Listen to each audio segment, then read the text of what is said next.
Welcome to the week at the movies. This is Sajin Shrijith to review Coolie, the new Rajinikanth film.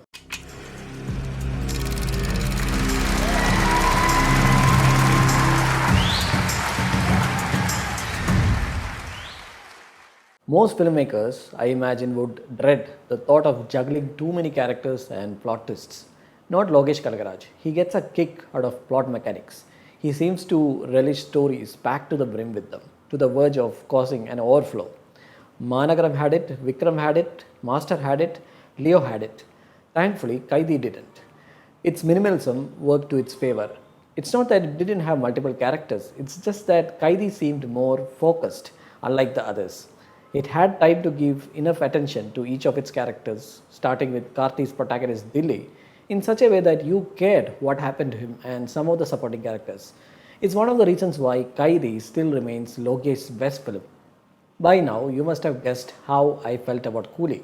Here's the thing, there's nothing wrong with having many characters and plot twists as long as you're able to justify the inclusion of each one.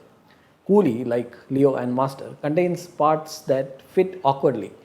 The best analogy would be a vintage car retrofitted with counterfeit parts that was supposed to be added to some new vehicle.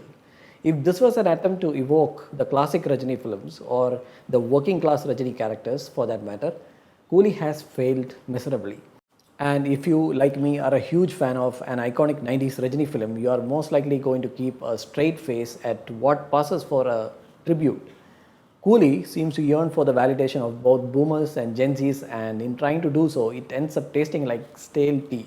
And one of the biggest culprits here is Anirudh's music with repetitive and tiresome beats and lyrics, trying its hardest to make the bland fight sequences come alive, but in vain. I don't know about others, but for me, Coolie has more interesting things to do post intermission, unlike what happened in, say, Leo. But this is no Vikram either. I'm not saying Vikram was perfect. Maybe it is to a lot of people, especially Kamal Haasan fans, but that film, regardless of some of its superfluous portions that stretch everything a bit longer than necessary, generated more electricity by the time the interval card appeared than what the entirety of Coolie managed to do. Speaking of electricity, Coolie almost borders on science fiction when it introduces a certain machine and an inventor. But thankfully, we are spared something which would in this film seem outlandish as, say, time travel. If you believed some of those fake theories about this film and expected them to appear, you will be disappointed. On second thought, maybe something outlandish such as time travel would have spiced things up as we saw in that Vishal movie, Mark Antony. Maybe this film would have benefited from some over-the-top quality throughout instead of awkwardly trying to alternate between two tones, that is sober and loud. How can a film that, despite having three of the country's biggest stars and numerous plot developments, feel so lifeless? Coolie is a simple case of star presence doing more empty talking than the writing. At least in the case of Jailer, the idea of bringing in two superstars of their respective industries did wonders for it. Besides, no matter what shortcomings it had, Rajini's character was better written, even though he had to rely on the antics of two superstars to salvage the movie's third act.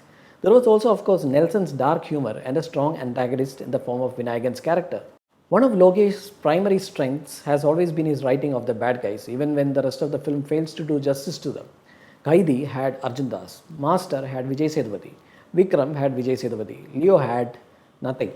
Thankfully, Coolie has Savin Shahir, who seems to have had a lot of fun playing this character, Dayalan, despite not all his or his associates' choices making much logical sense in retrospect. There are, of course, a few plot twists that one doesn't see coming, but they lack impact. You get the sense that Lokesh is aiming for something that balances both spectacle and character, like, say, The Dark Knight, but the presence of one interesting character alone, and I'm talking about Savin's character, doesn't help when it's a 3-hour movie that does a lot of things but ends up causing little to no excitement. Rarely does a film do justice to its trailer. The trailer of Coolie was ineffective and so is the movie. Oh well, at least I got the names of 2 retro songs, thanks to Lokesh. And of course the reminder to have biryani as soon as possible because many of us skipped breakfast to watch this movie. So that's my review of Coolie. Thanks for watching.